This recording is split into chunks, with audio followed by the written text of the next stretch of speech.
Hello students, lecture number 7 तरलना यांत्रिक गुणधर्मो।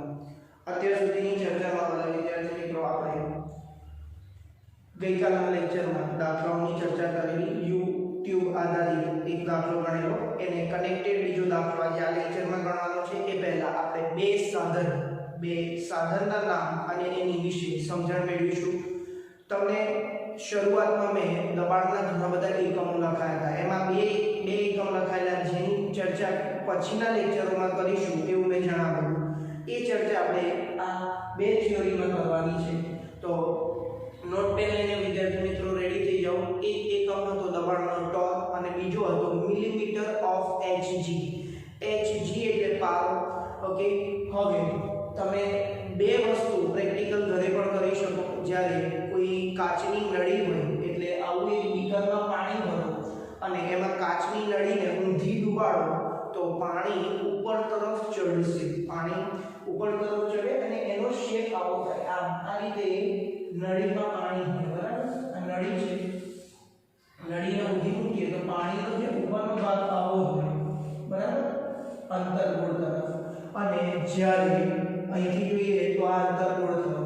જ્યારે હું પારો ભરું અને પારામાં આખી કાચની નળીને ડુબાડું તો વાલા મિત્રો પારો આ રીતની સપાટી ઉત્પન્ન કરે છે। તો પાણી અને પારામાં આટલો ડિફરન્સ છે। હવે સમજો બરાબર ધ્યાનથી। આમાં પારો ભરેલો છે, કાચની નળી છે, એટલે એક બીકરમાં પારો ભરેલો છે, પારો એટલે મર્ક્યુરી જેની સંજ્ઞા છે Hg, અને એક કાચની નળીને ઊંધી એમાં ડુબાડવામાં આવે તો એ પારો એ કાચની નળીમાં ઉપર ચડે છે। હવે આ કાચની નળી છે, હવાચુસ્ત રીતે બંધ છે, તો એવું ધારી લઈએ કે ત્યાં દબાણ અવગણી શકાય એટલું ઓછું છે।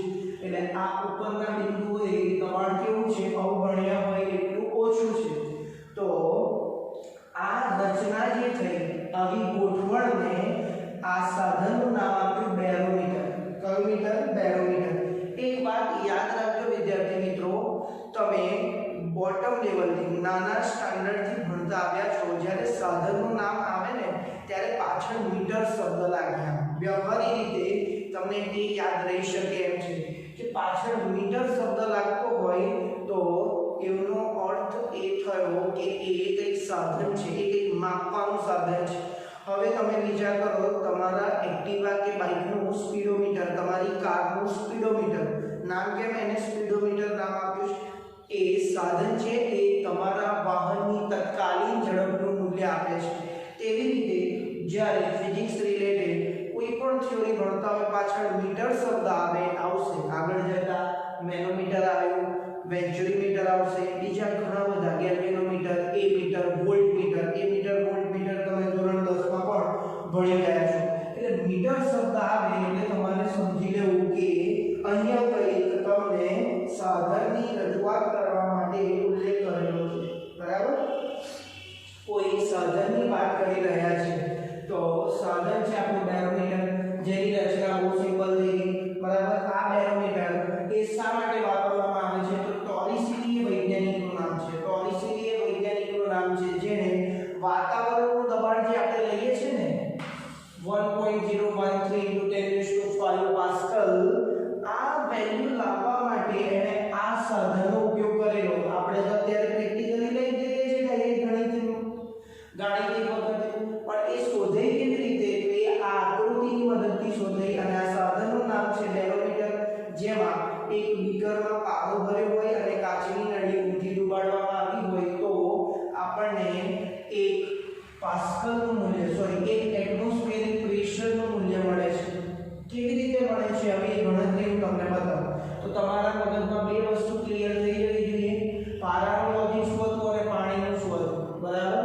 અહીંયા તમે અહીંથી જુઓ તો સપાટી બહિર્ગોળ દેખાય, પાણીમાં જુઓ તો અંતર્ગોળ દેખાય, બરાબર? નંબર 2, આ સાધનના નામકરણમાં પણ લોજિક છે। બેરોમીટર પાછળ મીટર શબ્દ લાગે, કોઈ સાધનનું નામ છે। તો આ વાતાવરણનું દબાણ માપવા માટે બેરોમીટર નામનું સાધન સૌપ્રથમ ટોરિસીલીએ વાપર્યું હતું। હવે તમે ધ્યાનથી જુઓ, આ બહારનો ભાગ છે, આ કાચની નળીનો બહારનો ભાગ, અને આ કાચની નળીનો અંદરનો ભાગ। બહારના ભાગને હું એક બિંદુ આપ્યું તો બહારના કાચની નળીમાં લખી બહારના દબાણ ઇક્વલ ટુ કાચની નળીના અંદરના બિંદુએ દબાણ.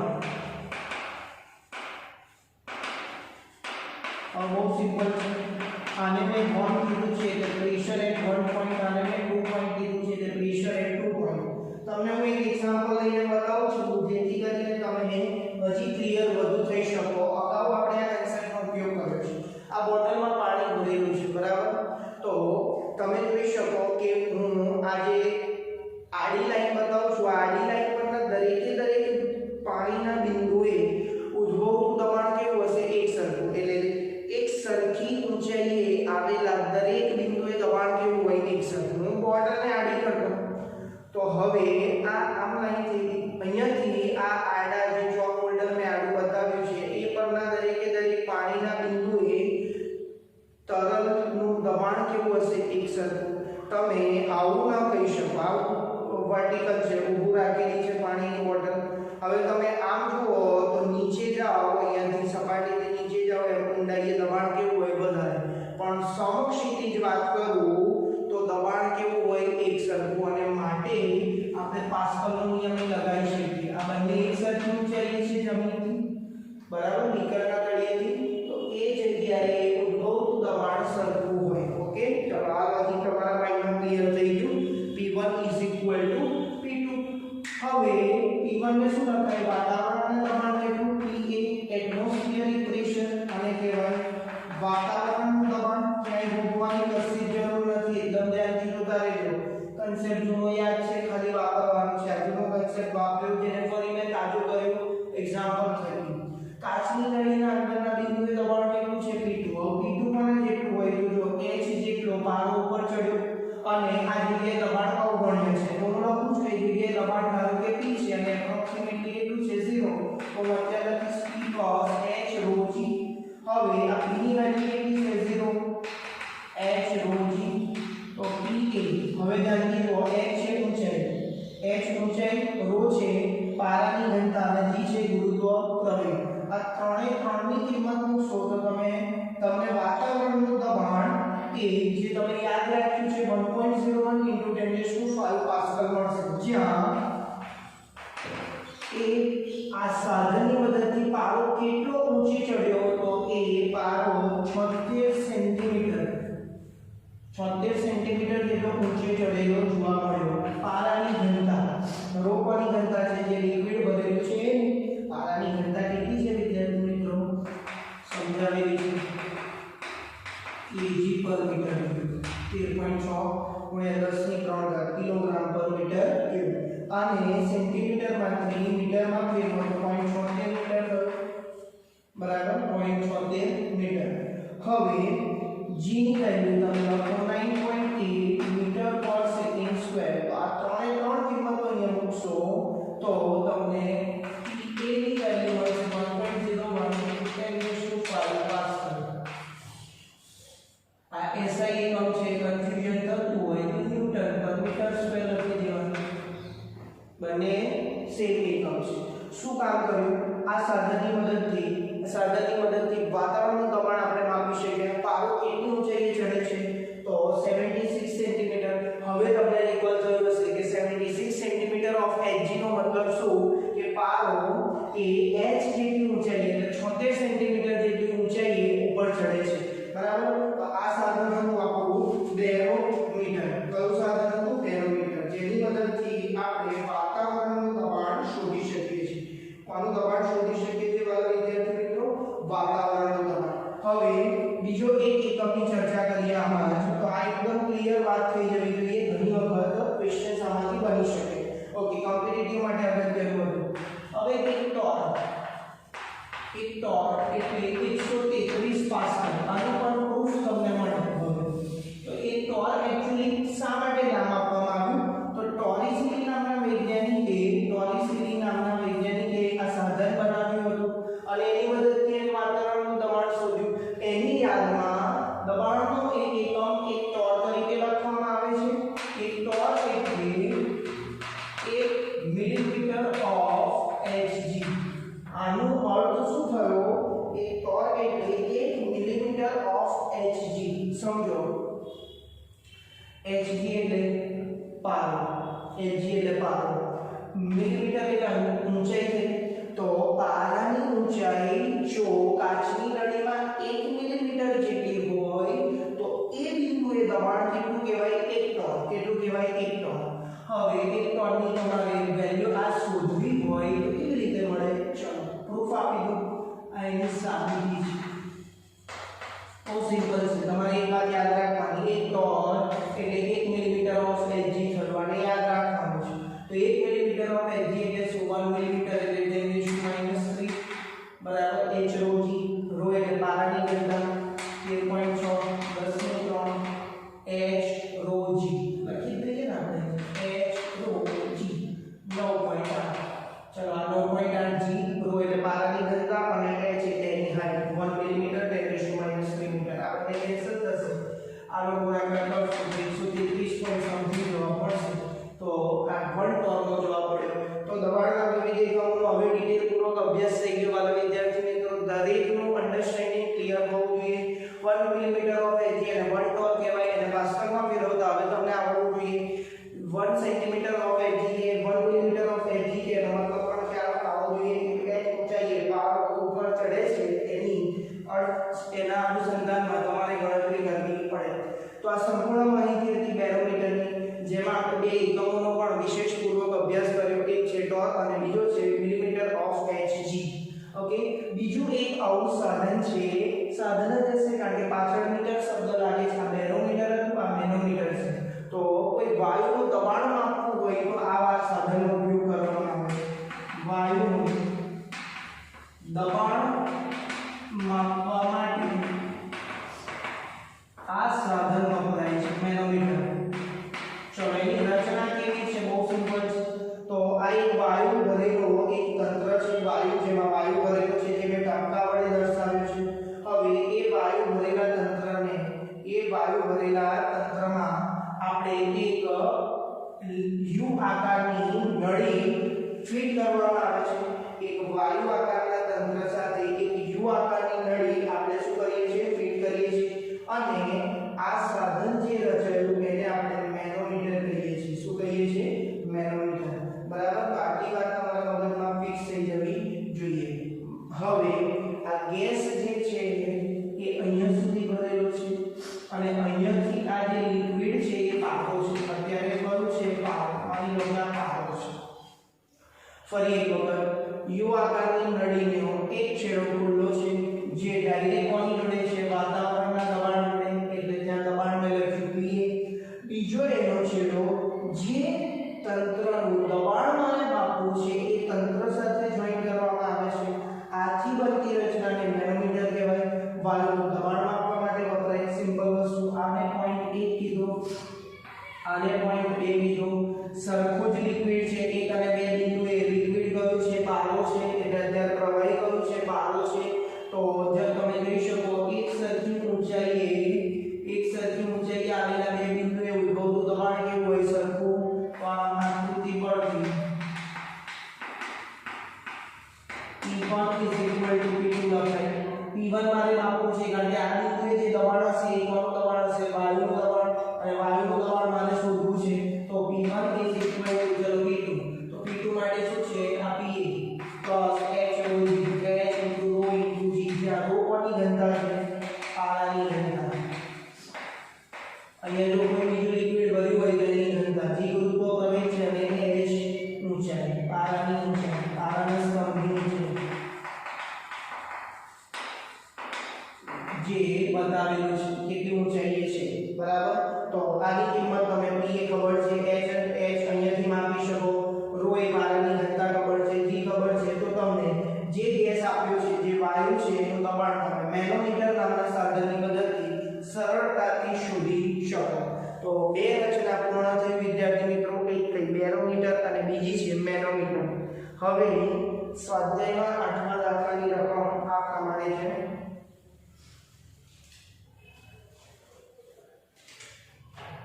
જે ગઈકાલે આપણે સ્વાધ્યાયનો દાખલો ગણેલો, સોરી 10મો દાખલો છે. સ્વાધ્યાયનો આ 10મો દાખલો છે. એટલે ગઈકાલે 9મો દાખલો આપણે ગણેલો એના પરથી 10મા દાખલો ગણી શકાય.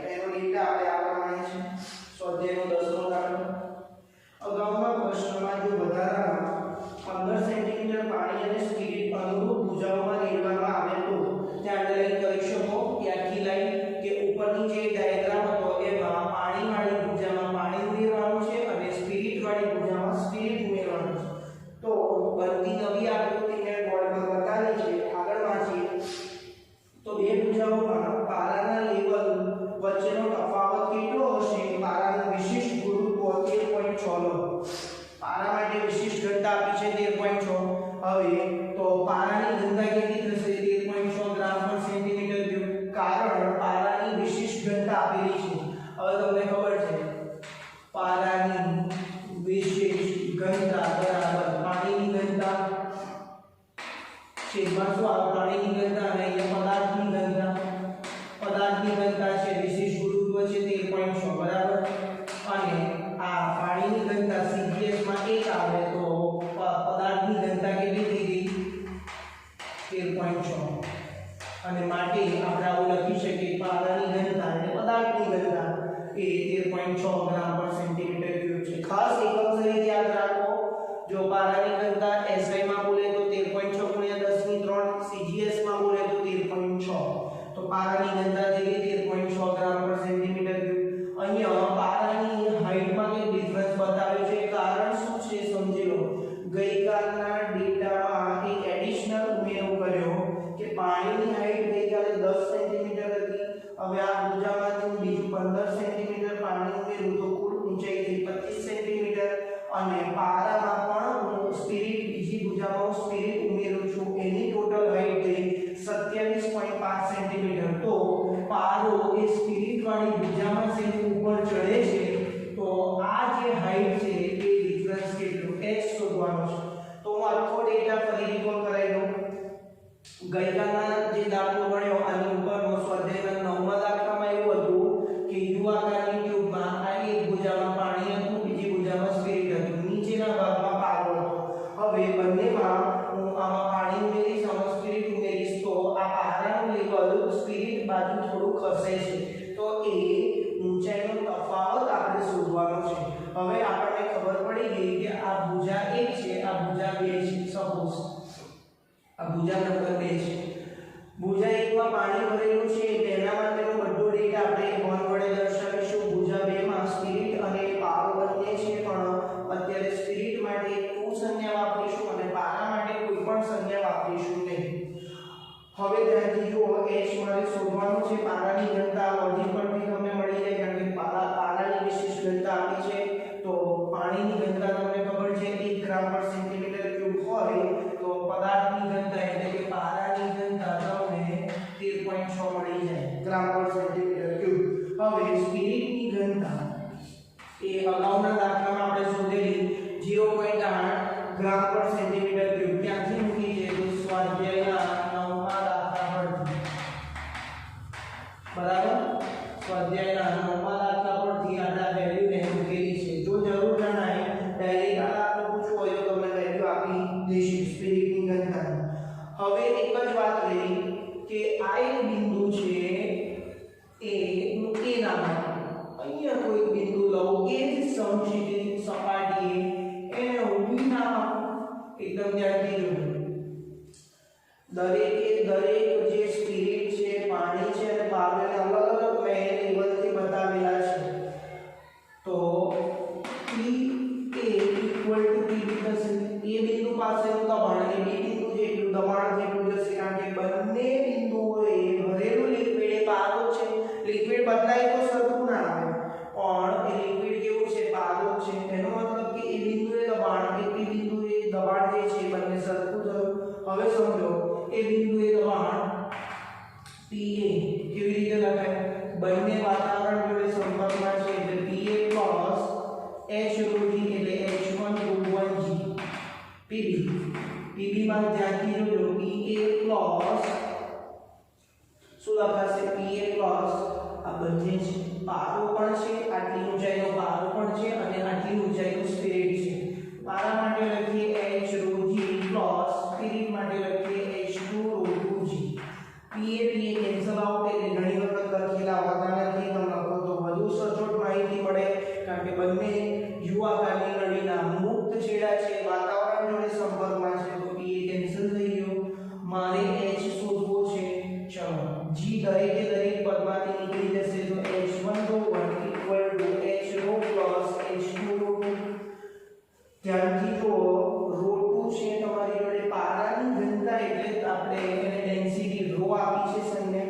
જો પારા માટે કોઈ પણ નામકરણ આપ્યું નથી 1 2 1 છે પાણી માટે, 2 છે સ્પિરિટ માટે અને કઈ નથી નામ આપ્યું એ પારા માટે છે, જેથી કરીને તમને વેલ્યુ મૂકવામાં સરળતા રહે. h ને સૂત્રમાં કરતા બનાવીએ h1 h2 હવે h1 ની કિંમત કેટલી છે 25 સેન્ટીમીટર.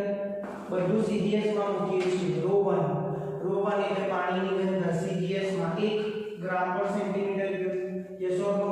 અહીંયા લખી દઈએ ρ1 પાણીની ઘનતા કેટલી લીધેલી CGS માં 1 પાણીની ઘનતા બરાબર 1 ગ્રામ પર સેન્ટીમીટર ક્યુબ. ચલો પાણીની ઘનતા 1 માઈનસ H2 કેટલા છે 27.5 અને ρ2 કેટલા છે ρ2 એટલે સ્પિરિટની ઘનતા જે આપણે લાવ્યા 0.8 ડિવાઇડ બાય ρ એટલે પારાની ઘનતા 13.6 આનું સાદું ભાગ 100.22 સેન્ટીમીટર જવાબ મળશે, કારણ કે એકમ આપણો CGS છે 0.22 સેન્ટીમીટર જવાબ મળશે. તો પારાની બે મુક્ત ભુજાઓ વચ્ચેનો ઊંચાઈનો તફાવત કેટલો મળશે 0.22 સેન્ટીમીટર. આ દાખલામાં ફટાફટ એક વખત રિવાઇઝ કરાવી દઉં. મેઇન કન્સેપ્ટ કયો હતો તો કે વિશિષ્ટ ઘનતાનો, બરાબર, જેમ એકમ રહિત ભૌતિક રાશિ છે, દરેક જે યાદ રાખવાની વેલ્યુ છે તમને યાદ હોવી જોઈએ. ઉદાહરણ તરીકે પારાની ઘનતા બંને એકમમાં SI અને CGS, ત્યારબાદ પાણીની ઘનતા SI અને CGS માં યાદ હોવી જોઈએ. આ બંનેનો ઉપયોગ કરીને આપણે પારાની ઘનતા શોધી લાવ્યા કેટલી છે 13.6 ગ્રામ પર સેન્ટીમીટર ક્યુબ. ડાયરેક્ટ યાદ હોય તો પણ લખી દેવાય. એ લોકોએ પારાની સાપેક્ષ ઘનતા આપી છે. ત્યારબાદ H1 અને H2 તો સિમ્બલ છે સેન્ટીમીટરમાં, એટલે બધું CGS માં નાખીને આપણે ગણતરી કરેલી છે. તો તમને બે વેલ્યુ ખાસ યાદ હોવી જોઈએ વાલા વિદ્યાર્થી મિત્રો, પાણી અને પારાની ઘનતા SI અને CGS એકમમાં. આ જે કન્સેપ્ટ છે વારંવાર દરેક થિયરીમાં વાપરેલો છે, આગળ સાચું છે, એટલે કોઈ દાખલો અઘરો નથી, માત્ર અન્ડરસ્ટેન્ડિંગ તમારી પાવરફુલ હોવી જોઈએ. તો આવા ટાઈપના દાખલા તમને સ્ટેટિક્સ જે તરલ સ્ટેટિક્સ રિલેટેડ આ બધા દાખલા છે એકદમ સહેલા લાગશે. તો પ્રેક્ટિસ કરતી વખત પહેલા તમે જે યાદ રાખવાની વેલ્યુ છે એને અલગથી નોટ ડાઉન કરો, અલગથી સૂત્રની નોટ્સમાં કોપી કરી શકો છો.